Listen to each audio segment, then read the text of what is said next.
In this video, I'm going to share how you can use social media tools to create content looking like a graphic designer and then recycle that across all of your social media channels so that you can market your yoga business. I'm Nadine Hill, a former marketing professional turned yoga teacher, and I help yogis with things that they didn't learn in their yoga teacher training, such as business strategy and marketing tips for your small yoga business. So what I do, the biggest tip I have for you, if you don't have any graphic design skills whatsoever, that doesn't matter these days. Use Instagram. Most of us can use Instagram, and Instagram has a load of tools that anyone can use to create professional looking images that then you can use to market your business. You may not actually share these images on Instagram. You may do, but you may not do. You may use them elsewhere, using Instagram only as the graphic design tool. So here's what I'm talking about.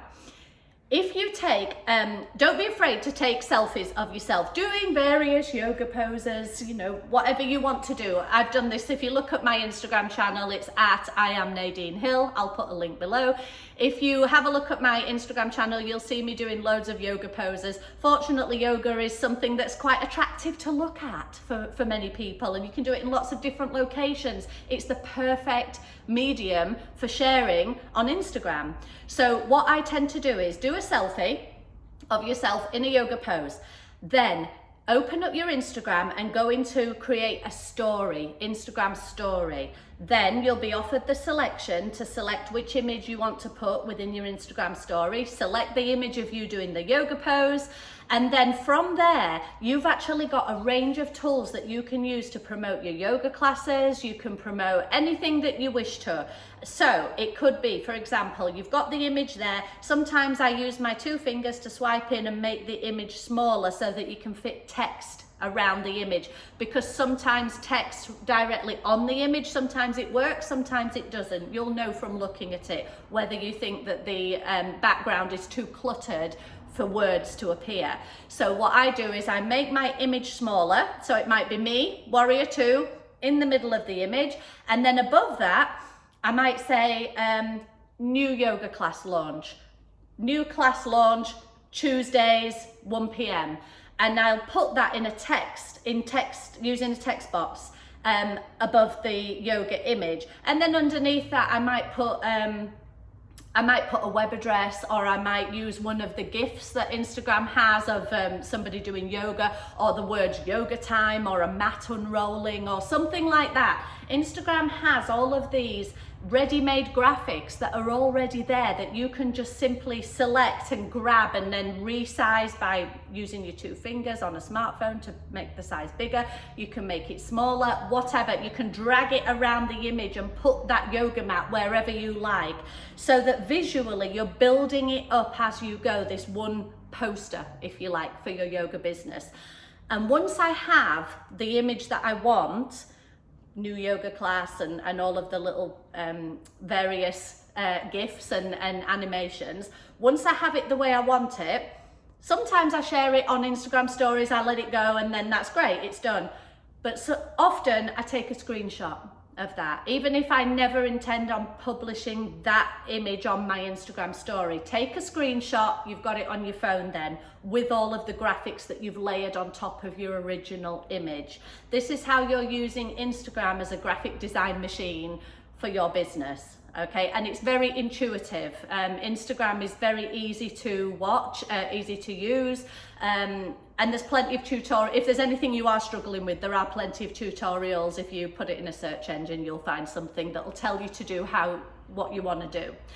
So going back to the image that I took a screenshot of, that's now saved in my iPhone camera roll, and from there I bring the image up and I click on the edit function, because it was a screenshot, you'll have a bit of clutter at the top and the bottom of that image. It won't be a clean image. You'll see things like maybe the time or the battery percentage left in your phone.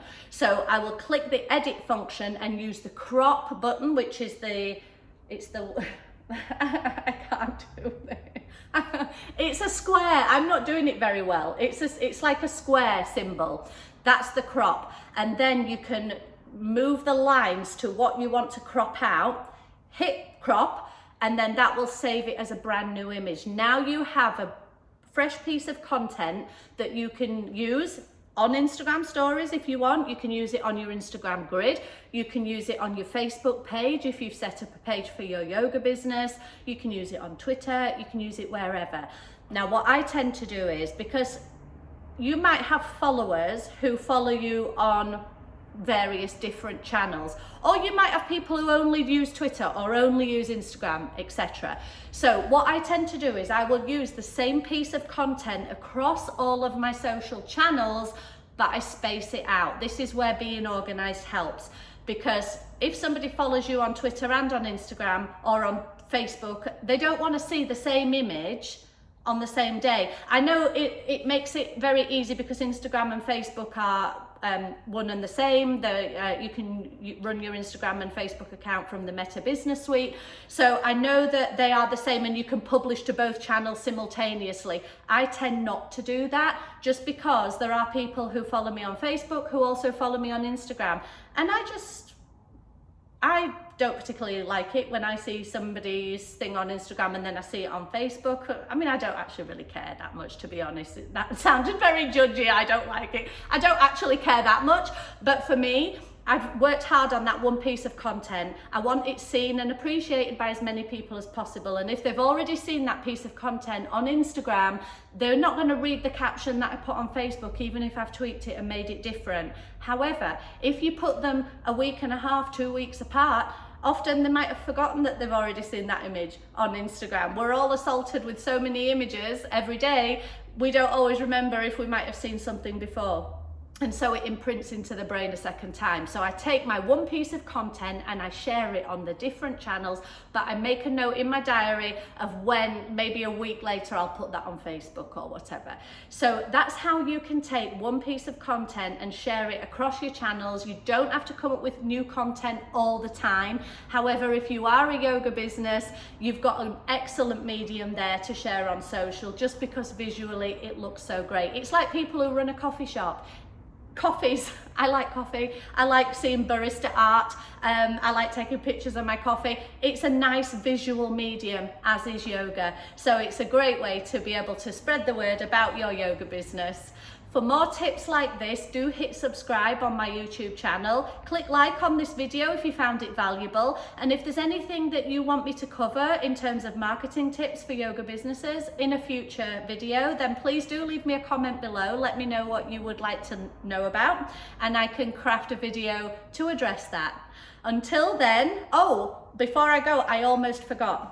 What I'm planning on doing, because obviously this is me talking to camera, it might be very helpful if you actually saw an example of some of the social shares that I've used on it, created on Instagram and then used elsewhere. So what I'm planning on doing is, I have created a brand new page on my website. My website is nadinehill.co.uk.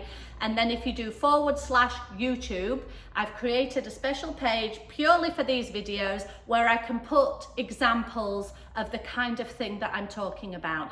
I will put a link to this page on my website below, so read my blurb under this video, it will be there. But if you want to see exactly what I'm talking about, go over to nadinehill.co.uk/YouTube. You will see an example of exactly what I'm talking about. So now I'm going to wrap up. Thank you ever so much for watching this video. Do like and subscribe, and I will see you on the next one. Namaste.